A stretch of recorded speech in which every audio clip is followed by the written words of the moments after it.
I arrived at the weathered brick warehouse in Toronto, desperate and running out of options. The building sat in an industrial zone that had seen better days, with faded paint on the loading dock and security lights casting harsh shadows across the cracked pavement. My unemployment benefits had run dry 2 weeks ago, and the stack of rejection emails in my inbox grew taller by the day. The evening air felt cool against my face as I double-checked the address on my phone. This place wasn't exactly what I'd pictured when I'd answered the online job listing for night inventory associate, immediate start. But beggars can't be choosers, and Mrs. Morris had made it crystal clear yesterday morning. Pay the back rent by the end of the month, or find somewhere else to live. I pushed through the heavy metal door marked office and stepped into a small reception area with linoleum flooring and fluorescent lights that gave everything a sickly yellow tint. A middle-aged man looked up from a desk cluttered with paperwork. "Aaron Zimmerman?" he asked, rising from his chair. He was shorter than me, with a solid build that spoke of years of physical work. His salt and pepper hair was cut short, and deep lines around his eyes suggested he'd been doing this job for a long time. "That's me," I said, extending my hand. "Thanks for meeting with me, Mr. Diaz." "Russell is fine," he said, his handshake firm but quick. "You're punctual, that's good. Follow me to my office so we can talk." I followed him down a short hallway into a cramped room with filing cabinets lining one wall and a desk piled with inventory sheets and order forms. The computer on his desk looked at least 10 years old. "Have a seat," Russell said, gesturing to a metal folding chair across from his desk. "Your application said you've done warehouse work before?" 3 years at a distribution center in Hamilton, I confirmed. Mostly order picking and inventory management. Russell nodded, seemingly satisfied. "The job here is straightforward. Overnight shift, 10 p.m. to 7 a.m., 5 nights a week. Mainly restocking shelves with automotive parts that come back as returns, doing inventory checks, basic maintenance of the loading dock equipment. We pay $20 an hour, which is above market for the work." The pay caught my attention immediately. $20 an hour would cover my rent and start chipping away at my credit card debt. I leaned forward, trying not to appear too eager. "That sounds perfect," I said. "When would you need me to start?" "Tomorrow night, if possible. Our last night guy left." Russell paused, his expression tightening. "He left suddenly. We need someone reliable right away." "I can definitely start tomorrow," I said. "Is there anything specific I should know about the job?" Russell opened a drawer and pulled out a single sheet of paper. He placed it on the desk and slid it toward me. "These are the rules for the night shift. I need you to read them carefully."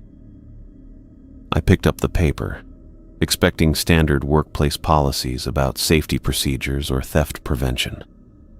Instead, I found a numbered list that made me blink twice to make sure I was reading it correctly. 1. Do not answer the office phone if it rings after midnight. 2. Do not look at any windows for more than 5 seconds after midnight. 3.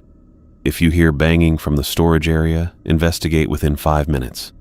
If you find nothing, exit the building for 10 minutes. 4. If the vending machine in the break room makes unusual noises between 1 a.m. and 1:30 a.m., stay away from the break area until 1:30 a.m. 5. Always knock 3 times before entering the office, even if you know it's empty. 6. Complete all inventory tasks before 5 a.m.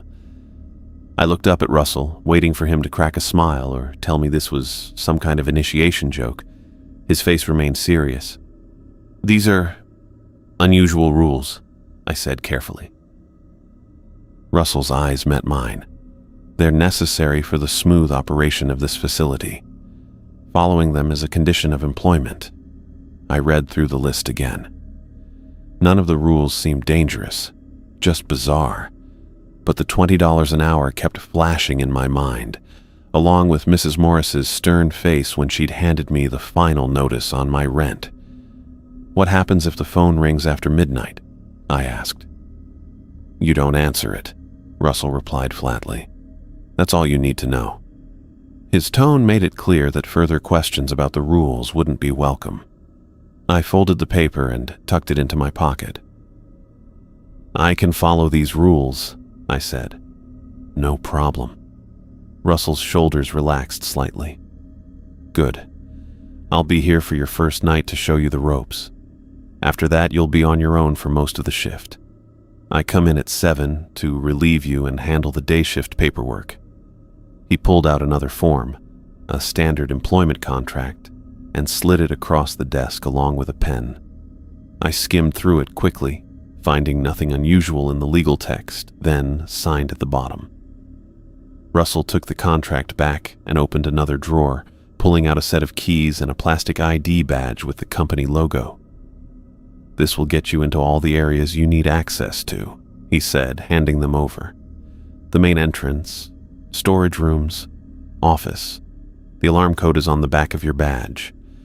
You'll need to disarm it when you arrive and set it when you leave." I took the items, feeling the weight of the keys in my palm. "Thanks. I appreciate the opportunity." Russell nodded, but I noticed how his eyes darted away when I mentioned the rules again. His fingers drummed nervously on the desk for a moment before he composed himself. "Just follow the procedures exactly as written," he said. "The job itself isn't complicated. We've had issues with employees who didn't take the rules seriously." The way he said issues made me pause, but I needed this job too badly to start asking questions that might make me seem difficult before I'd even started. "I understand," I said. "I'm good at following instructions. You won't have any problems with me." Russell stood up, signaling the end of our meeting. "Good. Be here tomorrow at 9:30. I'll give you the full tour and training before your first shift officially starts." As I walked back to my car, I pulled out the list of rules again and read through them one more time. The rational part of my brain suggested that maybe this was some elaborate test of how well I followed directions. Or perhaps the building had some quirks, old pipes that made banging noises, a faulty phone system, a temperamental vending machine, and these rules were just practical workarounds. Whatever the explanation, I couldn't afford to be picky. Mrs. Morris had made it clear that her patience had run out, and I needed to pay what I owed or face eviction. $20 an hour for following some odd rules seemed like a fair trade. I started my car and took one last look at the warehouse before pulling away. Its brick facade looked even more worn in the fading evening light, windows like dark eyes watching me leave. I'd be back tomorrow night ready to follow whatever strange rules kept this place running, no questions asked. I arrived at the warehouse for my first shift just before 9:30. The building looked even more run down at night, its weathered brick facade barely visible under the weak glow of a single security light. Russell was waiting for me at the front entrance, keys jangling in his hand. "Right on time. Good." He nodded approvingly as I approached. "Let's get you familiar with everything before I leave you on your own." I followed him inside, where he showed me how to disarm the security system using the code on the back of my ID badge. The alarm panel beeped softly as the red light switched to green. "First thing you'll do each night is check this clipboard." Russell pointed to a metal clipboard hanging near the entrance. "It lists any special tasks for the shift. Most nights, it's just the standard routine, but sometimes we get rush orders that need processing by morning." The warehouse was larger than it appeared from outside, with tall metal shelving units arranged in neat rows throughout the main floor. The concrete floor was worn but clean, marked with faded yellow lines indicating walkways and work zones. "Your main job is restocking returns," Russell explained, leading me to a staging area where several boxes sat on metal tables. "Customers send back parts for all sorts of reasons. Wrong size, change their mind, whatever. You check them against the return slip, make sure they're in sellable condition, then put them back in their proper places." He demonstrated the process with a set of brake pads, checking them against a form before walking me to the appropriate shelf and placing them in their designated spot. Inventory checks are your second priority, he continued, moving to a computer terminal mounted on a rolling cart. The system will tell you which sections need counting each night. Just scan the barcode on the shelf, then count every item and enter the total. Pretty straightforward. I nodded, watching as he navigated through the inventory software. It was an older system, but seemed simple enough. Last major responsibility is maintaining the loading dock equipment. Russell led me to the back of the warehouse where a large rolling door opened onto a concrete loading platform. Check the hydraulic lift daily, make sure the door tracks are clear, and sweep the dock area. Equipment log is kept in this cabinet. He tapped a metal cabinet mounted to the wall.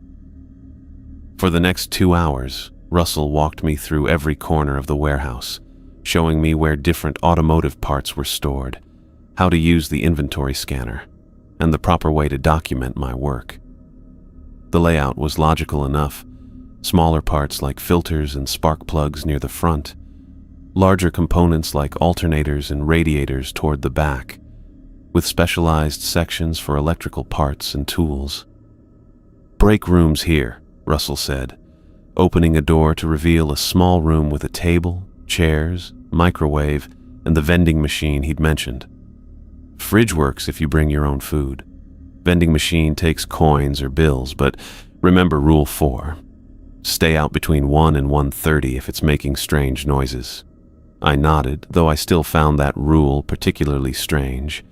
As midnight approached, Russell checked his watch. Almost time for me to head out. "Any questions before I leave you on your own?" "I think I've got it," I said, though I wasn't entirely confident. "The return forms go in the completed box after I restock the items, right?" "That's right, and don't forget to log everything in the system."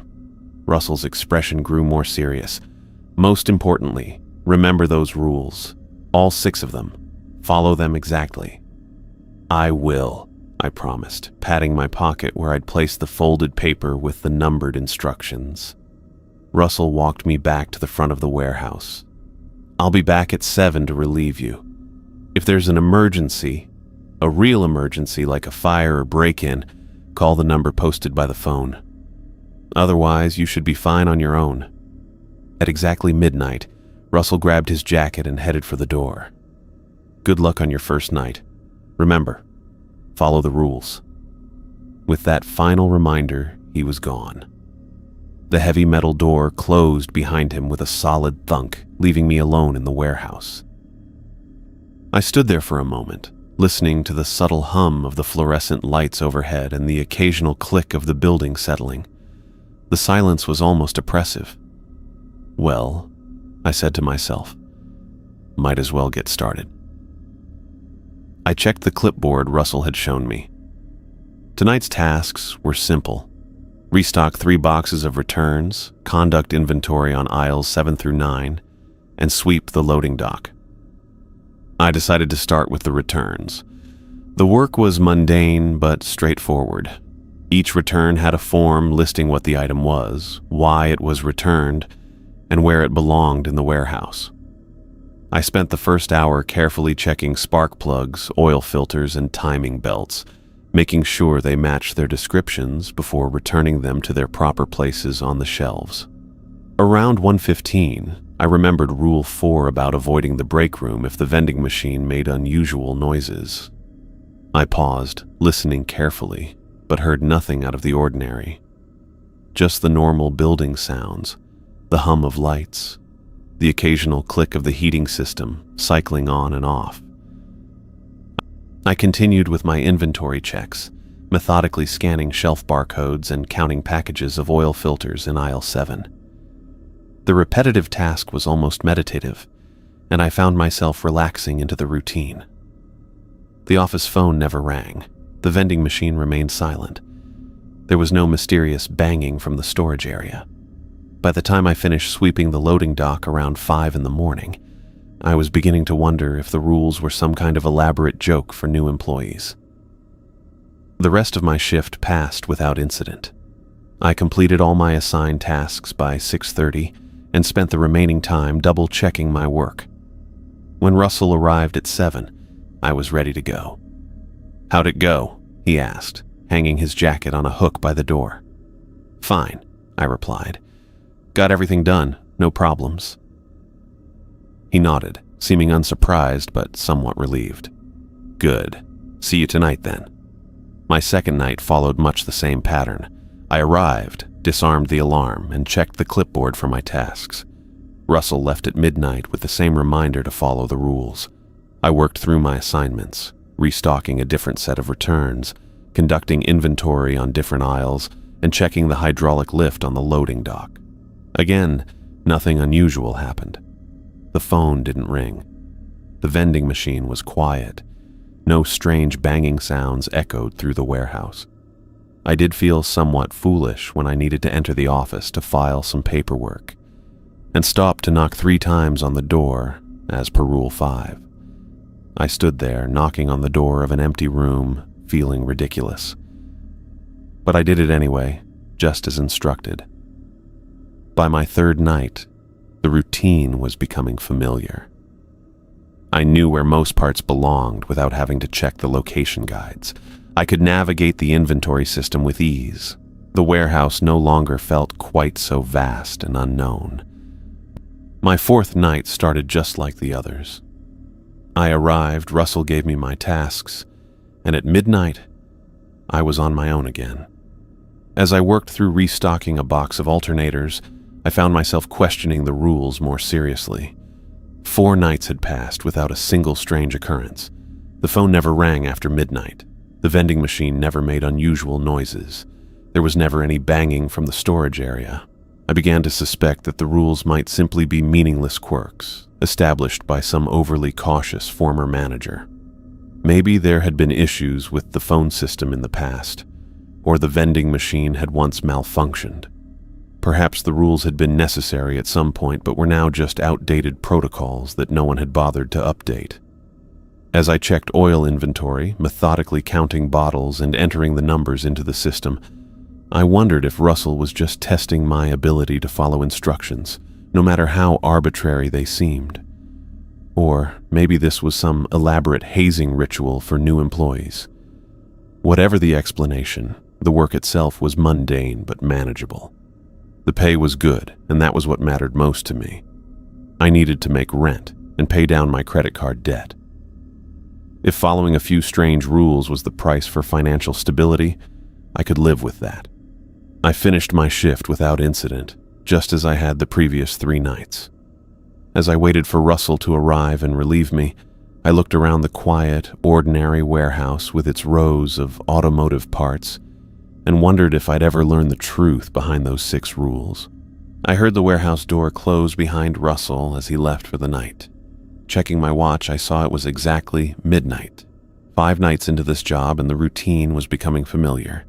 Russell would leave, and I'd spend the next 7 hours alone with rows of automotive parts and a list of mundane tasks. I grabbed the clipboard from its hook near the entrance and scanned tonight's assignments. More returns to restock, inventory checks for aisles 10 through 12, and some organization work in the electrical components section. Nothing I couldn't handle. For the first hour, I worked steadily through a box of brake pads, matching each one against its return slip and placing them in their designated spots on the shelves. The warehouse was quiet except for the hum of the fluorescent lights and the occasional click from the heating system cycling on and off. I'd gotten used to the silence, even found it peaceful compared to my previous warehouse jobs, where forklifts and workers created constant noise. Around 1:15 in the morning, I was kneeling to place the last set of brake pads on a bottom shelf when I heard it. A strange sound coming from the direction of the break room. I froze, listening more carefully. There it was again, a weird mechanical groaning noise, like something was straining or struggling inside the vending machine. Rule 4 immediately came to mind. Avoid the break room during unusual vending machine noises between 1 to 1:30 a.m. I stood up slowly, my heart beating a little faster. For the past 4 nights, nothing unusual had happened. I'd started to think the rules were pointless, maybe leftover protocols from some old building quirk that no longer existed, or just Russell's way of testing how well I followed instructions. But now, hearing that unsettling mechanical groan echoing through the otherwise silent warehouse, I wasn't so sure anymore. I checked my watch again, 1:17 a.m. According to Rule 4, I needed to stay clear of the break room for another 13 minutes. Fine by me. I grabbed my inventory scanner and headed to the opposite end of the warehouse to start on aisles 10 through 12.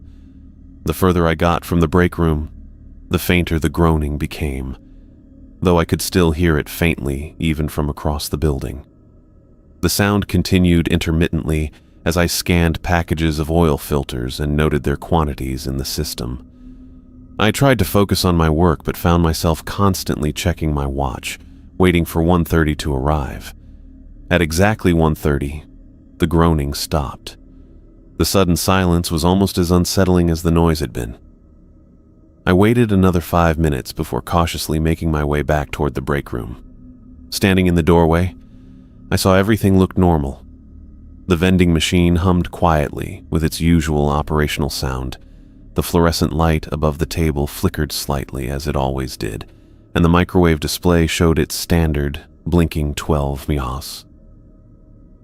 I approached the vending machine carefully, examining it from all angles. Nothing seemed out of place or damaged. It looked exactly as it had during my previous shifts, just an ordinary, slightly outdated snack dispenser with rows of chips, candy bars, and packaged cookies visible through the glass front. After confirming everything appeared normal, I returned to my work, finishing the brake pad restocking and completing my inventory checks. The rest of the night passed without incident, though I found myself listening more intently to every creak and hum of the building. When Russell arrived at 7 the next morning, I considered mentioning what I'd heard, but decided against it. The rules had worked. I'd avoided the break room during the strange noises, and nothing bad had happened. Maybe that was all there was to it. "How'd it go last night?" Russell asked as he hung his jacket on the hook by the door. "Fine," I replied. "Got everything done on the list." He nodded, seeming satisfied with my brief report. I clocked out and headed home, thinking about the strange incident, but telling myself it was probably just the old machine acting up. Old buildings, old equipment.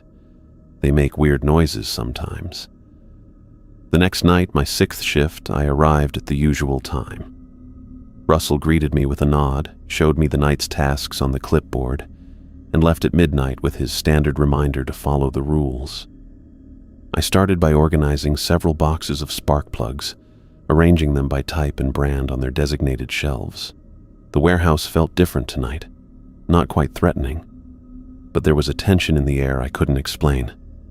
I found myself moving more quietly, listening more carefully to the building sounds around me. At almost exactly 1:15 a.m., it started again, the vending machine in the break room. But this time the sound was louder, more aggressive.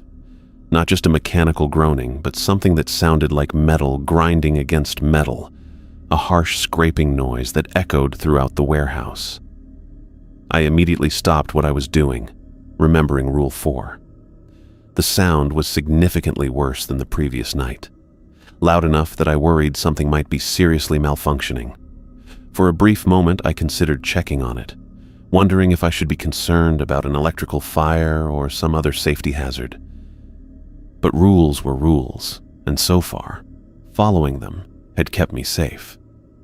I deliberately moved to the farthest corner of the warehouse, putting as much distance as possible between myself and the break room.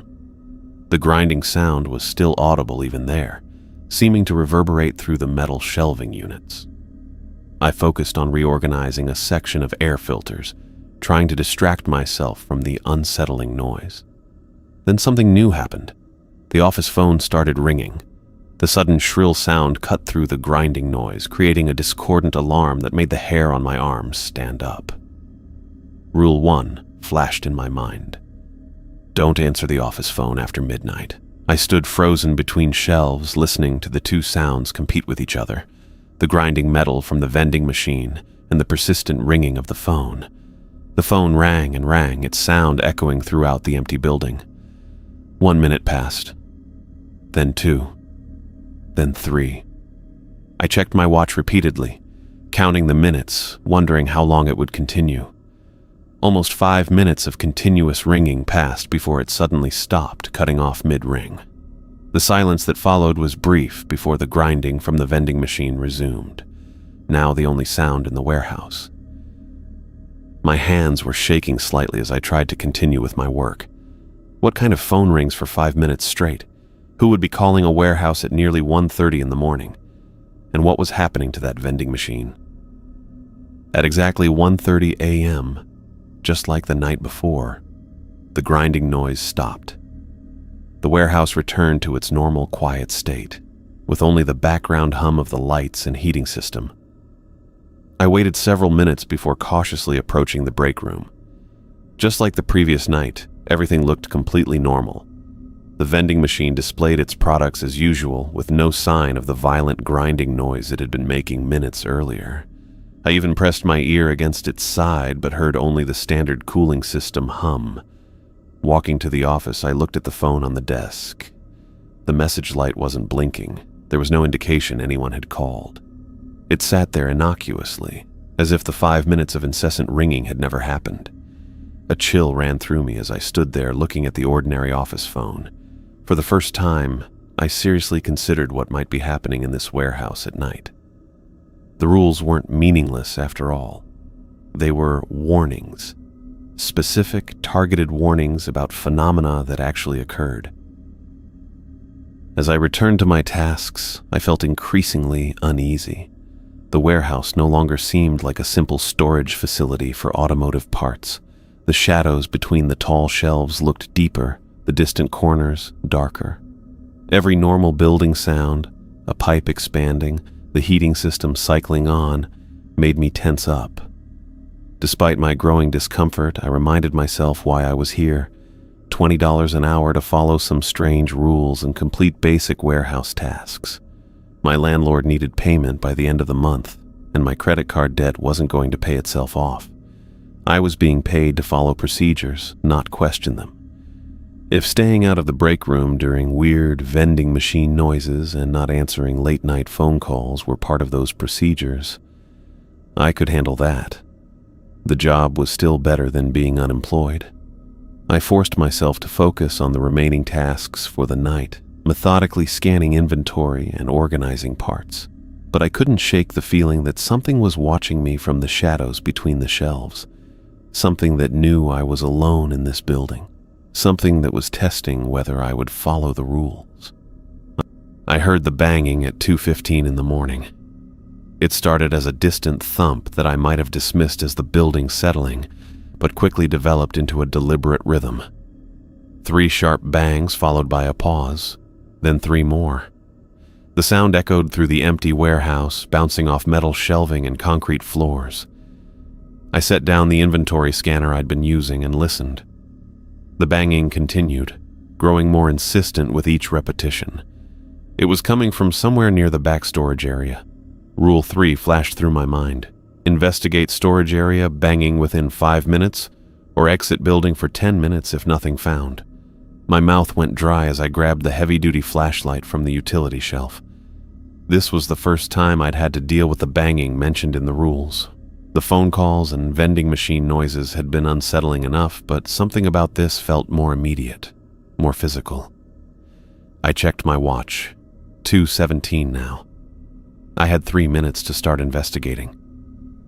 The fluorescent lights hummed overhead as I made my way down the main aisle, past rows of automotive parts. The banging grew louder with each step I took toward the rear storage section. My footsteps seemed unnaturally loud against the concrete floor, even as I tried to walk quietly.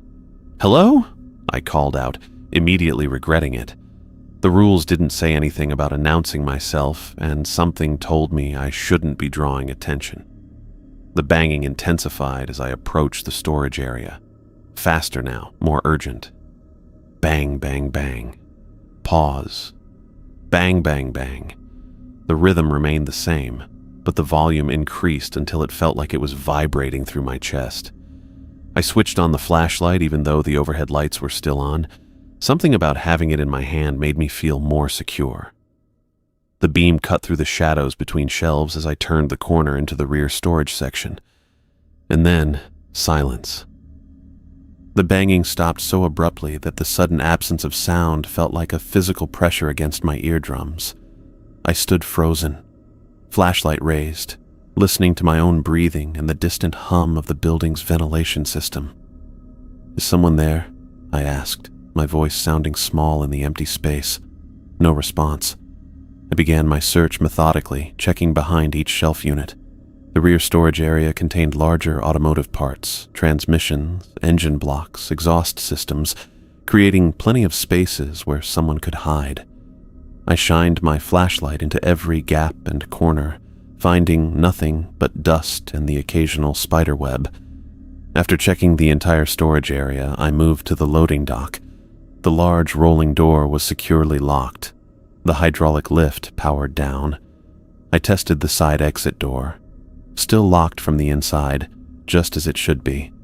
The equipment log cabinet stood undisturbed, exactly as I'd left it earlier in the shift.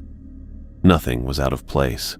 No signs of entry, no indication that anyone or anything had been making those sounds. I checked my watch again, 2:23. I'd spent about 6 minutes searching and found absolutely nothing to explain the banging. According to Rule 3, I now needed to leave the building for 10 minutes. I grabbed my jacket from the hook near the front office and headed for the main entrance. The night air hit me with a cold blast as I stepped outside, a sharp contrast to the warehouse's stuffy warmth. I made sure the door locked behind me and walked to my car, parked under one of the lot's few functioning lights. Once inside my car, I started the engine to get some heat going, but kept my eyes fixed on the warehouse. The building looked completely ordinary. Weathered brick, small windows set high on the walls, metal doors. Nothing moved, inside or outside. No lights flickered. No shadowy figures passed by windows. I sat there for exactly 10 minutes, watching the second hand on my watch tick around, half expecting to see something bizarre happen to the building while I waited. But nothing did. It just sat there, looking like any other warehouse in Toronto's industrial district. At 2:34, I turned off my car and headed back inside, disarming and rearming the security system as Russell had taught me. The warehouse interior seemed unchanged. Same fluorescent lighting, same rows of shelves, same quiet hum of equipment. I decided to check the storage area again, just to be sure. Everything remained exactly as I'd left it. No signs of disturbance, no explanation for the banging. With nothing else to do, I figured I'd get back to my inventory tasks. I headed toward the front of the warehouse, planning to grab the scanner I'd left behind. That's when I noticed something strange. The break room door was slightly ajar, though I was certain I hadn't been near it since before 1:30. A faint light spilled from the crack. I approached cautiously, pushing the door open with my foot. The break room looked normal at first glance. Table, chairs, microwave on the counter, fluorescent light buzzing overhead. Then my eyes landed on the vending machine. The retrieval tray at the bottom was open, and inside sat a chocolate bar. I hadn't used the vending machine at all tonight. I hadn't even entered the break room since before 1 o'clock. I moved closer, my steps slow and deliberate. The chocolate bar was a standard brand, nothing special about it except for what appeared to be a small piece of paper wrapped around its middle, secured with a rubber band. My hand trembled slightly as I reached for it. The chocolate was room temperature, as if it had been sitting there for some time. I slipped off the rubber band and unfolded the note. The message was typed in a plain, standard font on ordinary white paper. "Thank you for playing by the rules. Your compliance ensures everyone's safety. Continue following all protocols exactly as written. Management." I read it 3 times, my mouth going dry. The implications hit me all at once. Someone, or something, was watching me. Someone had accessed the vending machine while I was outside. Someone calling themselves management was monitoring my adherence to those 6 rules. But Russell had left at midnight, and I was supposed to be alone until 7 in the morning. The building was locked. The security system was armed. No one else should have been able to enter without setting off alarms. I looked around the break room, suddenly feeling exposed. Were there cameras I hadn't noticed? Was someone hiding somewhere in the warehouse? Or was something more inexplicable happening here? My hands shook as I folded the note and slipped it into my pocket along with the chocolate bar. The weight of it felt like evidence, proof that I wasn't imagining things, that the rules weren't just bizarre protocols but necessary protections against something I didn't understand. I left the break room, making sure to close the door behind me. The warehouse suddenly felt different, not just empty, but occupied in a way I couldn't see. The spaces between shelves seemed darker. The shadows seemed deeper. The ordinary sounds of the building, the hum of lights, the occasional click of the heating system, now carried potential meanings I couldn't decipher. I had more than 4 hours left in my shift, and for the first time since starting this job, I wasn't sure I would make it to morning. I found it impossible to focus during the rest of my shift. Every sound in the warehouse seemed to echo with new meaning. The hum of fluorescent lights, the occasional settling of metal shelves, even my own footsteps bouncing back at me from distant corners. Something was watching me. I couldn't see it, but I felt its attention like a physical weight pressing against my skin. The inventory scanner lay where I'd left it, its small screen still glowing with the last item I'd scanned before the banging started. I picked it up with hands that weren't quite steady, trying to remember where I'd left off. Aisle 11, spark plugs, third shelf. Simple work that now felt impossibly complicated. Metal creaked somewhere in the distance. Normally I'd have written it off as the building settling, but now each sound carried potential meaning. Was that just the ventilation system cycling on, or something else? The normal warehouse sounds I'd grown accustomed to over the past week now seemed deliberately threatening. I tried focusing on the inventory list. Scan barcode, check quantity, enter number, move to next item. Basic work that required minimal thought, which left too much room for my mind to wander to that note. Thank you for playing by the rules. The chocolate bar sat heavy in my pocket, physical proof that someone, or something, had accessed the locked building while I was outside. My eyes drifted toward the windows near the ceiling, dark rectangles against the warehouse walls. I caught myself staring at one and quickly counted 1, 2, 3, 4, then jerked my gaze away before hitting the 5-second mark mentioned in Rule 2. Whatever was out there, I didn't want to invite it in. I moved to the next aisle, scanning items mechanically while constantly fighting the urge to look over my shoulder. The warehouse felt different now. Not just an odd workplace with strange rules, but something actively dangerous. The rows of shelves created long corridors of shadow where anything could hide. Each time I turned a corner, I half expected to find someone standing there. But I was alone. At least, visibly alone. Time crawled. Every glance at my watch showed only minutes had passed when it felt like hours. I kept my head down, focusing on work while staying aware of my surroundings. The note in my pocket felt like it was burning through the fabric. Your compliance ensures everyone's safety. Everyone's. Who else was there to protect besides me?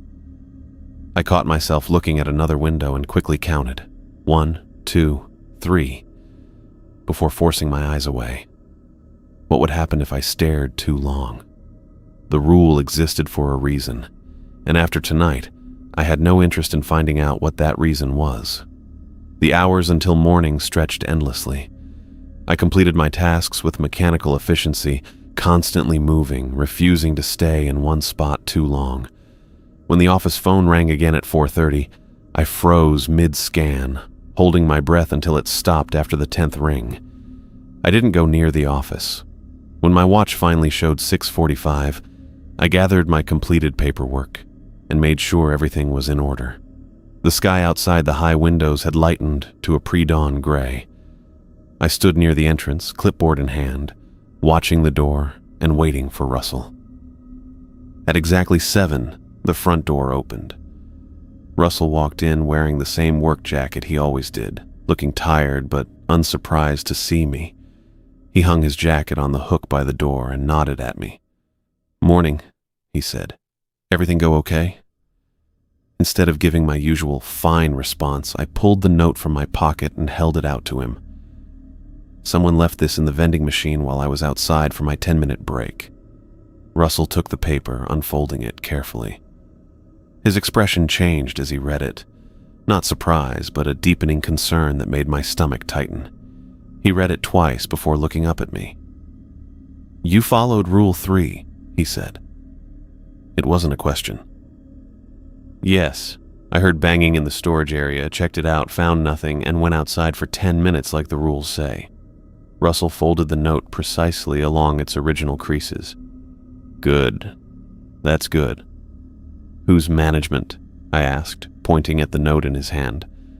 Russell's mouth tightened into a thin line. He looked at the note again, then at me. "I don't know exactly. I just know they monitor compliance." "Monitor compliance?" I repeated. "Russell, what is this place? What's going on here?"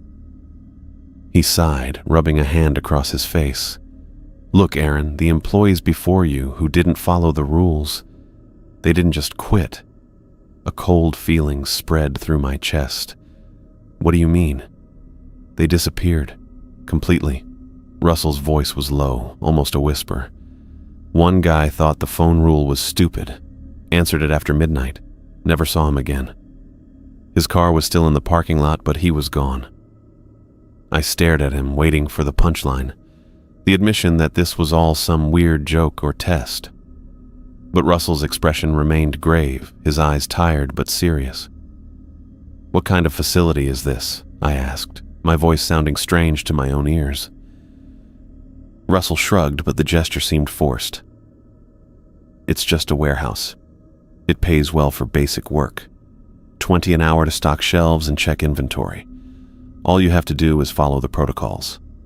I studied his face, looking for any sign that this was an elaborate prank, a twitch of the lips, a gleam in the eye that would give him away. There was nothing but exhaustion and grim sincerity. "That's it? Just follow the rules and don't ask questions?" I asked. "That's it," Russell confirmed, handing the note back to me. "You've done good so far. Keep it up." He turned away, effectively ending the conversation. I stood there for a moment, the note in my hand, watching as Russell walked toward his office. He didn't look back. I pocketed the note and gathered my things to leave. Russell had confirmed my worst fears while explaining nothing. People who broke the rules disappeared. The phenomena were real and dangerous. And management, whoever or whatever that was watching my every move. As I pushed open the door to leave, the morning sunlight hit my face, warm and normal. But it did nothing to dispel the cold unease that had settled in my stomach.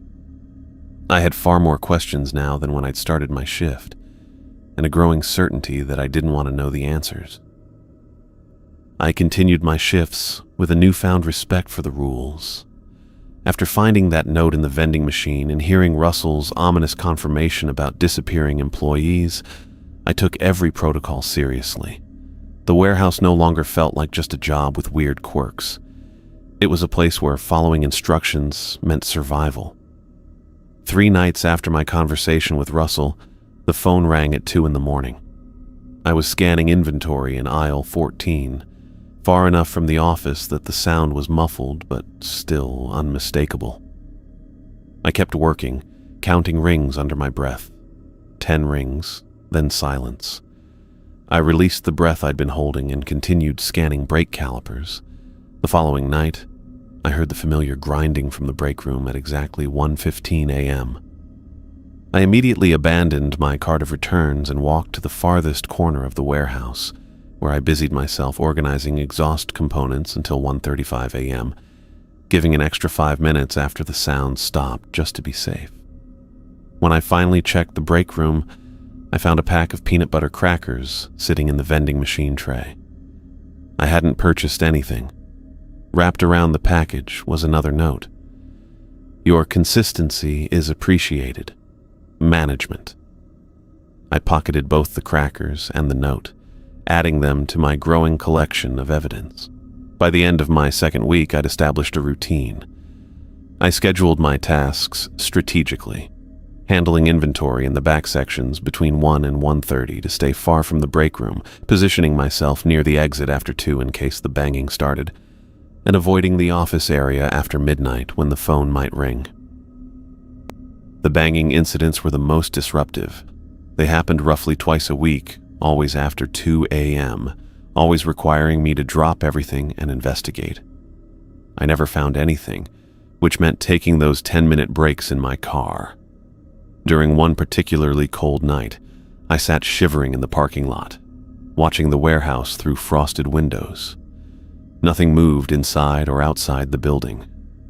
When I returned, a chocolate bar waited in the vending machine with the now familiar note. "Do they want something from me?" I asked my empty apartment one morning after a shift, spreading the 5 notes I'd collected across my kitchen table. Each one thanked me for compliance in slightly different wording, but offered no explanation. I'd started sleeping with them under my pillow, as if they were some kind of protective talisman. The irony wasn't lost on me, seeking protection from the very thing that threatened me. I never saw who or what left the notes.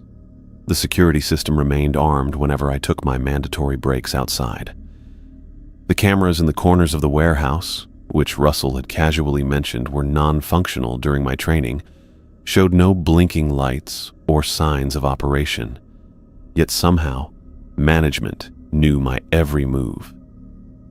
During my 4th week, all 3 phenomena occurred in a single night.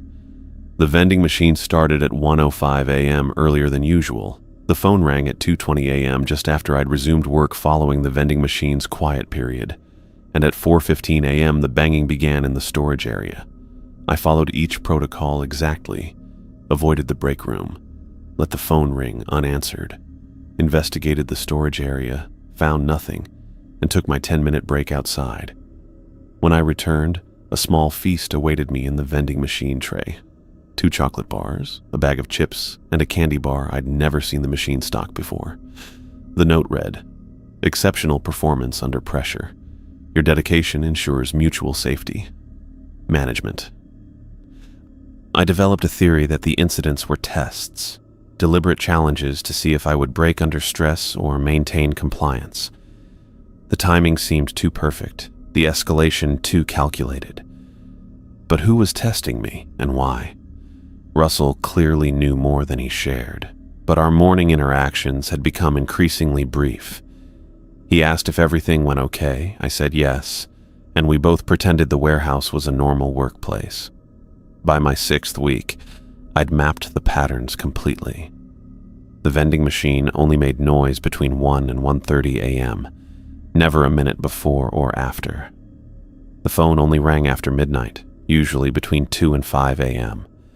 The banging always stopped when I investigated, regardless of how long I spent searching.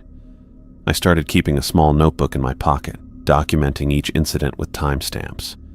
The data revealed no obvious pattern to when events occurred, but absolute consistency in their duration and response to my actions. The vending machine always quieted at exactly 1:30. The phone always rang exactly 10 times if unanswered. The banging always stopped when I entered the storage area. I created a system to minimize disruption. I did the most concentration-intensive tasks before 1 a.m. when the warehouse remained relatively peaceful. I kept my jacket and keys ready for quick exit if banging started. I planned bathroom breaks and meals around the vending machine's active period. Some nights passed without incident. Others featured all 3 phenomena in seemingly random order. The only constant was that when I followed the rules, I remained safe. "Morning.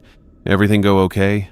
Russell asked at the end of a particularly active night, 7 weeks into my employment. "Fine," I answered, my standard response. He nodded, hanging his jacket on the hook. "You've lasted longer than most." It was the first time he'd volunteered information beyond basic pleasantries since our conversation about disappeared employees. "How long did the previous person last?" I asked. Russell's eyes flicked to the office door. 3 weeks, answered the phone. I wanted to ask more, but Russell had already turned away, signaling the end of our conversation. That night at home, I counted my pay stubs. The job had already helped me catch up on rent and make a dent in my credit card debt.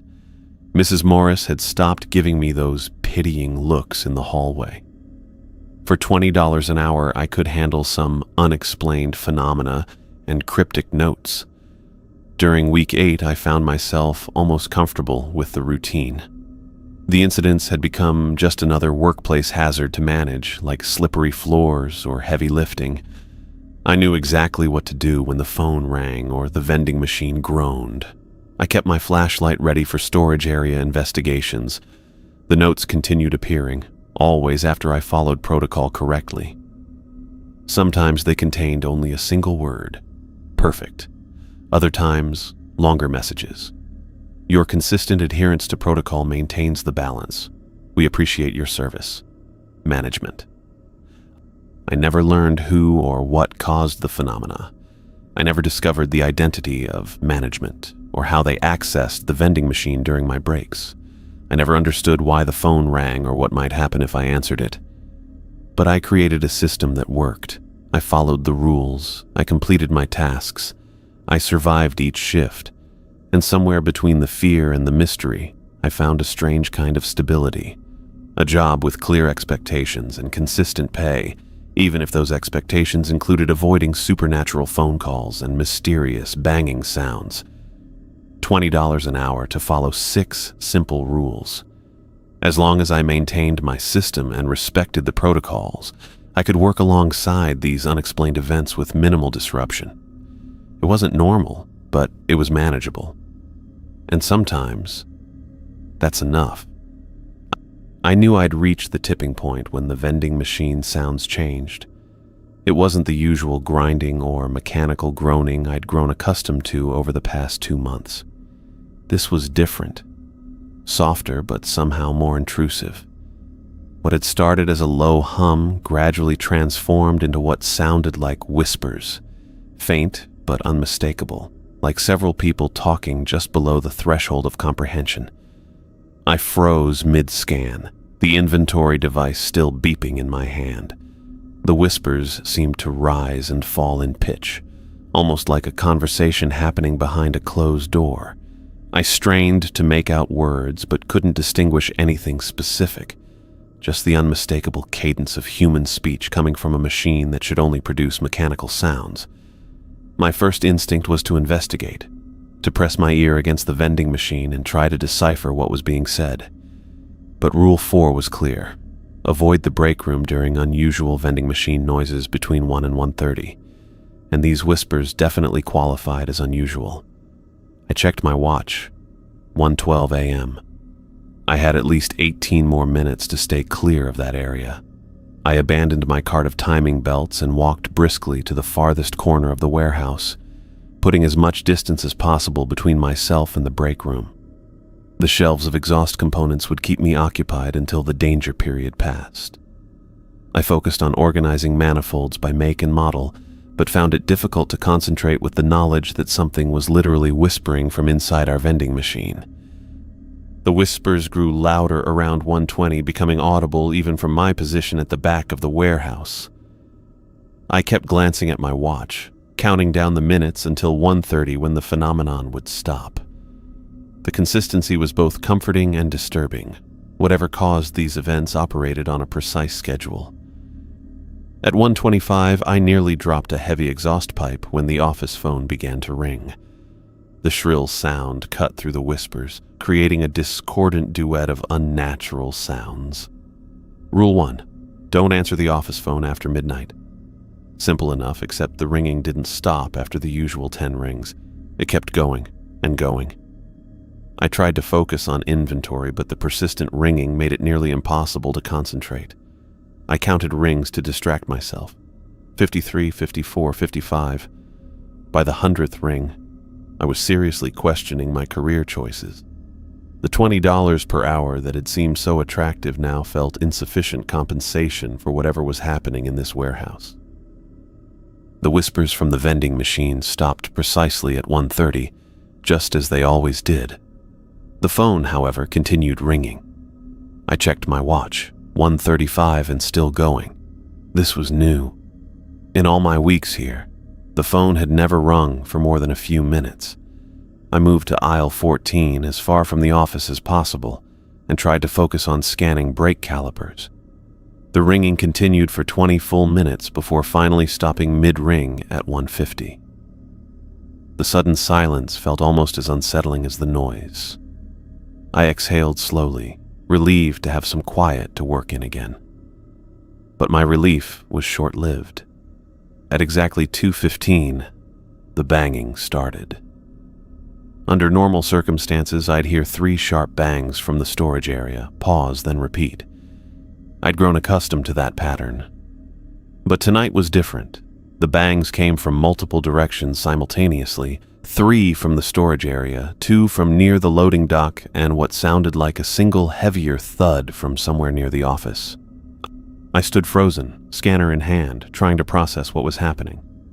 Rule 3 required me to investigate storage area banging within 5 minutes, or exit the building for 10 minutes if nothing was found. But the rule didn't specify what to do when the banging came from multiple locations. I decided to follow the protocol as written. Investigate the storage area first, since that was specifically mentioned in the rules.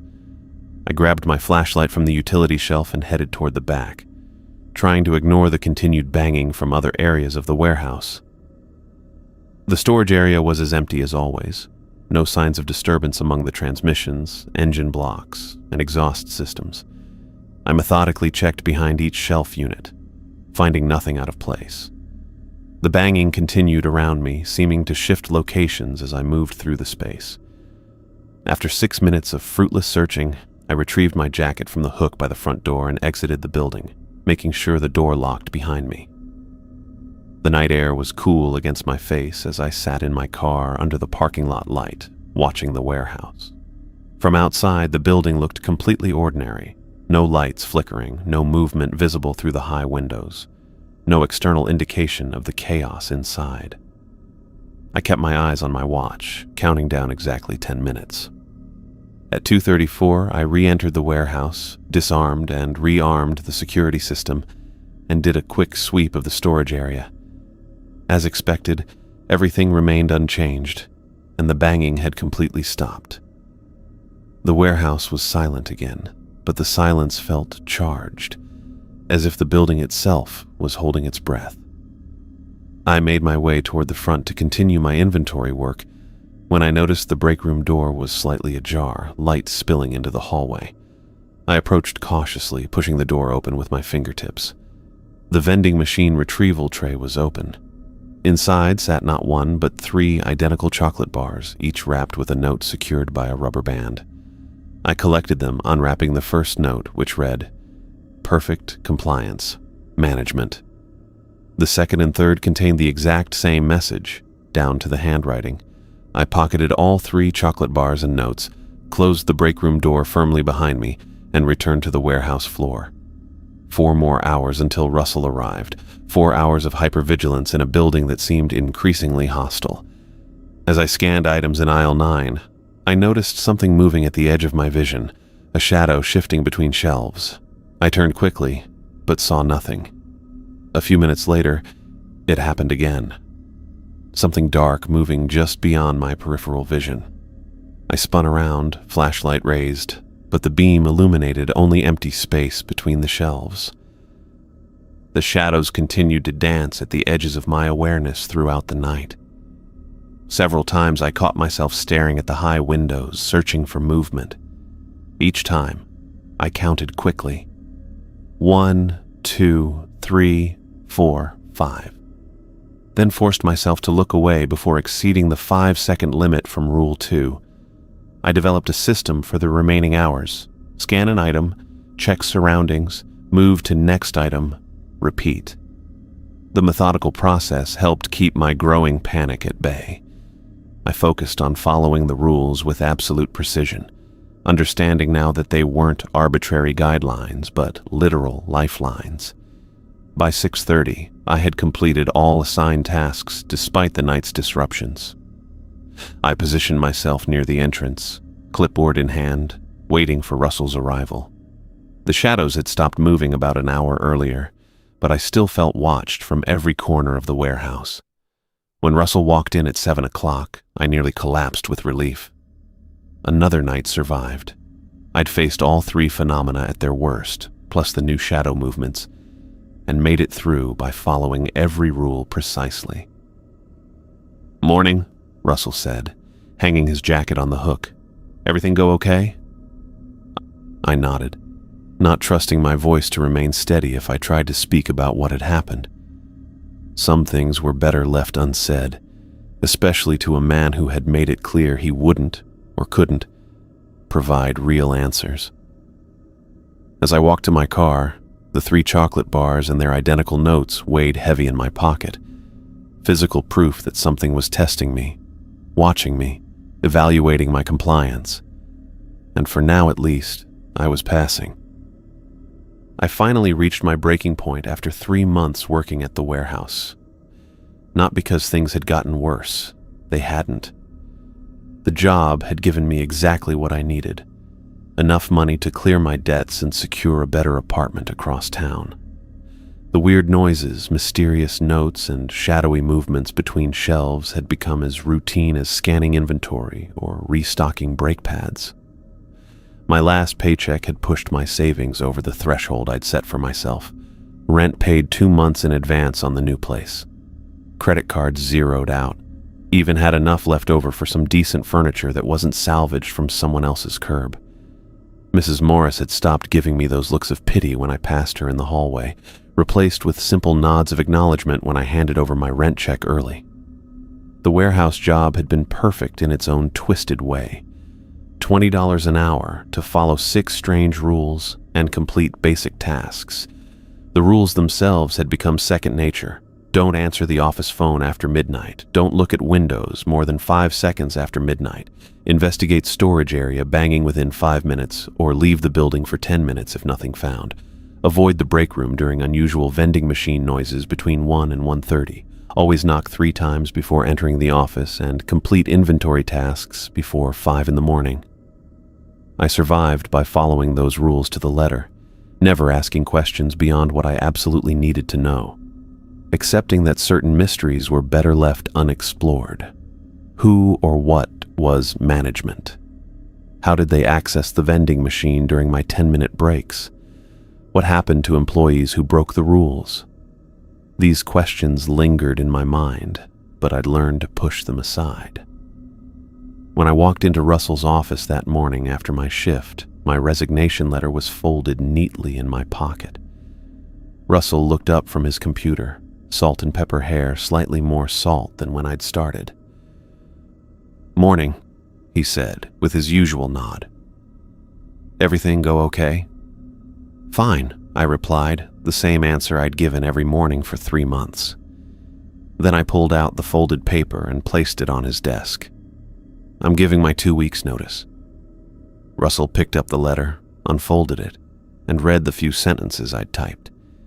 His expression shifted from neutral to something I couldn't quite read, relief mixed with concern. "You lasted longer than I expected," he said, refolding the letter along its creases. "Most don't make it past the first month."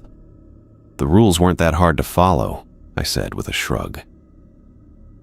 Russell looked at me for a long moment, his eyes narrowing slightly. "You never asked what happened to the ones who didn't follow them." It wasn't a question, but I felt compelled to respond anyway. "I figured it was better not to know."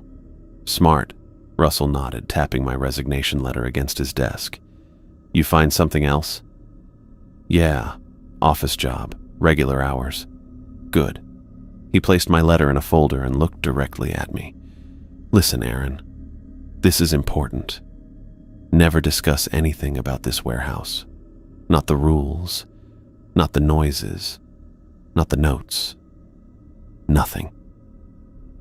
The seriousness in his tone made me shift uncomfortably. "Why not?" "Because some things follow you home," Russell said, his voice dropping to just above a whisper. "The rules have been protecting you, even when you're not here."